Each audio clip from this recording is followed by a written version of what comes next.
وہ سمجھ رہی تھی کہ وہ یہ کہانی ہمایوں کی باقی ماندہ نسل کو عزت دار زندگی سے محروم رکھنے کے لیے کھول رہا تھا۔ وہ شخص کس حیثیت سے ان کی عزت اچھال رہا تھا؟ ورثہ کو دادی کی خاموشی ہلا رہی تھی۔ میرات کے ساتھ بہت برا ہوا تھا۔ اس کے منگیتر کا گھوڑا ریس جیت گیا تھا تو اس کے بھائی نے بدلے کے طور پر بچپن کا وہ رشتہ ختم کر دیا۔ کیا یہ انسانی جذبات اور احساسات کی توہین نہیں تھی؟ رانا بھابی کی اونچی آواز نے اس وقت اس عورت کی جھکی گردن کو ذرا سا سیدھا کرنے کی کوشش کی، لیکن یہ ایک عورت کے حق میں جذباتی اور نفسیاتی حمایت تھی۔ ایاز کے دوست نے رخ بدلا اور میرات کی جھکی آنکھوں کو دیکھا۔ جب تم لوگ ہائی وے پر پکڑے گئے تھے اور تمہارے منگیتر علی خان نے تمہارے بھائی پر فائرنگ کیا تھا تو اس کو بھی اسی جگہ مار دیا گیا تھا۔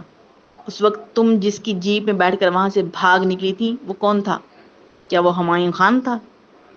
میرات نے جھٹکے سے سر اٹھایا اور آج بھی اپنے قبیلے کے مرد کو خوف سے لرزتی پلکوں کے ساتھ دیکھا۔ یہ کون سی کہانی تھی جو ایک سوال پر رک گئی تھی؟ اور یہ کیسا سوال تھا جس نے نیلی پڑتی میرات کو خالی کر دیا تھا؟ ایک ذرا سا بھرم بھی نہیں بچا تھا۔ بعض اوقات لوگ ہمارے ساتھ برا کرتے ہیں، پھر بطور رد عمل کے ہم اپنے ساتھ اس سے بھی زیادہ برا کرتے ہیں۔ ان کے علاقے میں، ان کے قبیلے میں، ان کے لوگوں کی دل و نظر اور لب و لہجے میں ایک رتی بھر بھی رحم کی امید ہوتی تو اس شام میرات کسی اجنبی سے پناہ کی بھیک مانگنے کے بجائے واپسی کا سفر طے کر سکتی تھی۔